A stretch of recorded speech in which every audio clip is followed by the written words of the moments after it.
HydroRacers. This is an unreleased game about seaplane races in the early 20th century.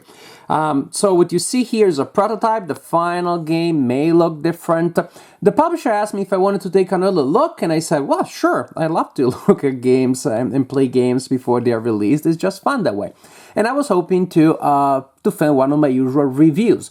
By the way, let me clarify, all the videos that I make about any game, released or not, is unpaid. I know people still make paid previews, but I don't. It's my hobby, so I do them if I feel like if I feel like it's gonna be fun to do so.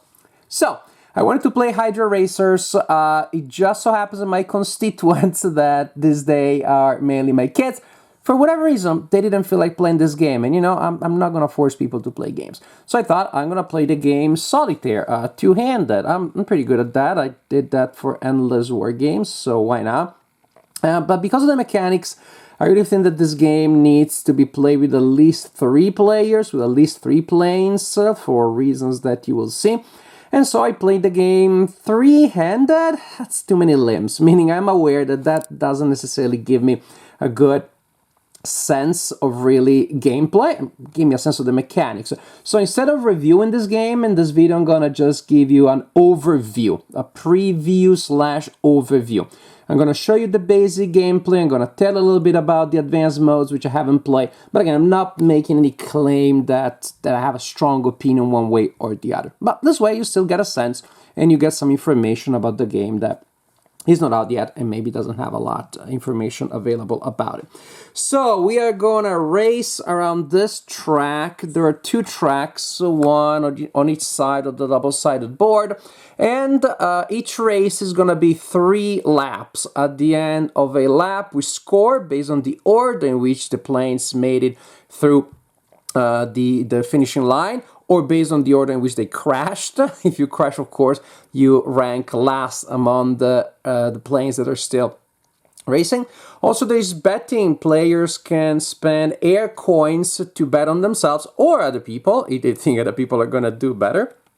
And that's gonna give you, hopefully, more coins at the end of the race.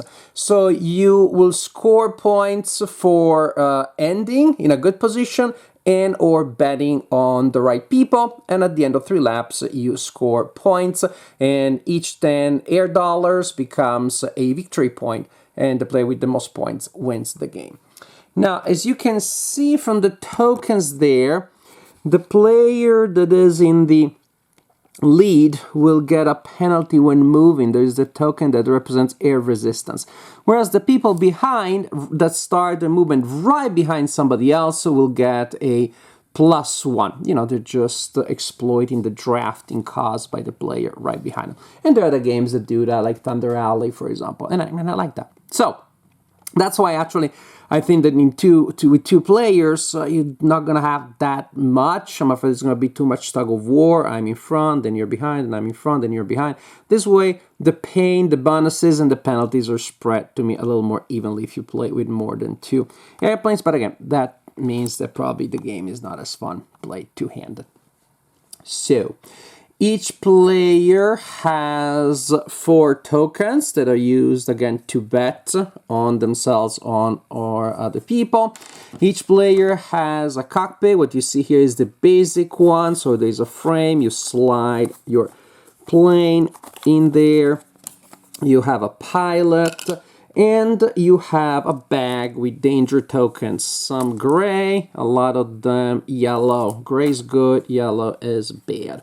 Again, this is the base game. You also have a version you can play with the advanced cockpit, in which there's simply more functions, which also basically means damage can take different shapes.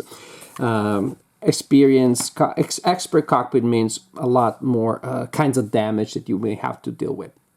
You also have, all important, a deck of 10 cards.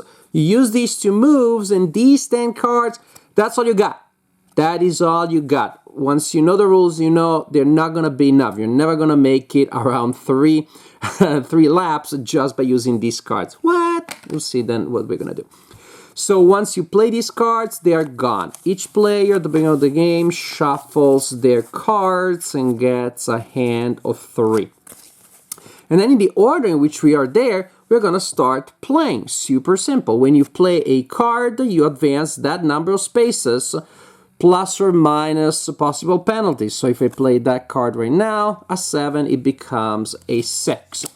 Which in this case may not be all that bad because I move, so 1, 2, 3, 4, 5, 6.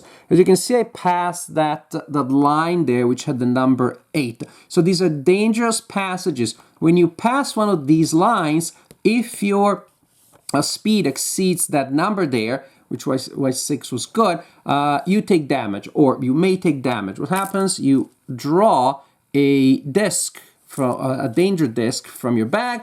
If it's gray, it's okay, nothing happens, but you have to discard it. If it's yellow, it goes on your cockpit, and that's bad because when you get 4 of them, you crash, and that's again when you're out of the current lap, not out of the game. Then you'll have time before the next lap to remove 2 of those tokens and to start again. But again, that's what what happens there. Because I played a 7, -1, that was a 6, and that was it. And suppose the next player that was here, they decide to play a 5, with the +1, they go 1, 2, 3, 4, 5, and they get there and they're also safe. And that's really the basic idea. However, they don't get this bonus here because they don't, because they're not right behind somebody. Chances are that player will get that token. The -1 air resistance if they're still there. A couple of other things. Only one airplane can end in the same space as another. So if your movement would place you in the same place as somebody else, you do move past that, but it's called a dangerous overtaking and you draw a danger token. Again, who knows? Maybe you pass a bunch of airplanes for free. That may be good. But again, once you play a card, it's out of the game. And so what are you going to do? What are you going to do? When it is your turn, instead of playing a card, you can choose to pass, in which case you choose a card from your hand, you place it at the bottom of your deck, and you're simply coasting. So you're simply gliding the way I see. Suppose that we started that way. Then this player is gliding / coasting, and then they get 1 and 2. When you glide or coast, you move by 2 for free without playing a card. Not just that, but also with an opportunity of manipulating your deck, so placing cards in there that you may want to get later. Of course, your temptation may be to burn all of your good cards early on, get the lead, but then by the 3rd lap, you don't have anything left. Also, you may not necessarily want a hand that only has high cards, so you really got to find a balance there. Even playing 3 limbs, I think that was an interesting aspect because since there are these dangerous passages, ideally you always want to have a mix of high cards and low cards in your hand. And passing and putting cards at the bottom of your deck gives you precisely that. During your round, you can also, for free, take one of your tokens and place it on one of those spaces there, allowing you to bet on somebody. You place it face down so they don't see whom you're betting on.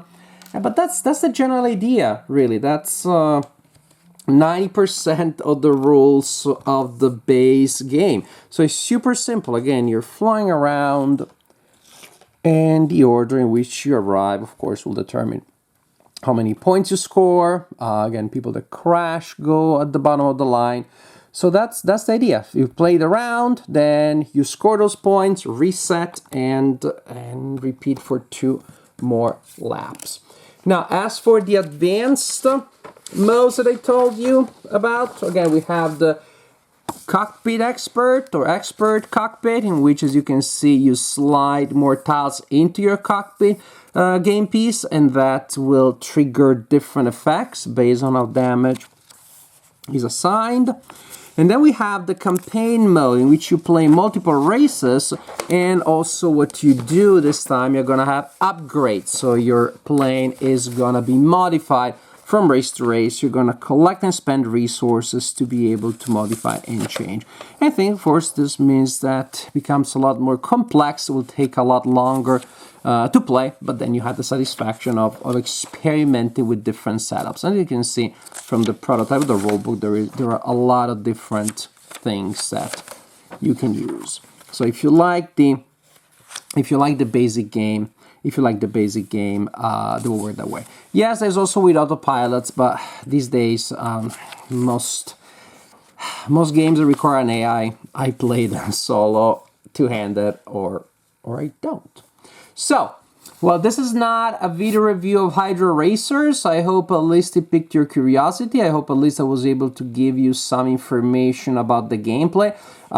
It seems promising. That's what I can say right now. So I'm curious to see what happens. I hope it does well, because I always hope that games do well, because it means that they find people that love them. But overall, this is my overview, not exactly an assessment, but just my intro overview of HydroRacers.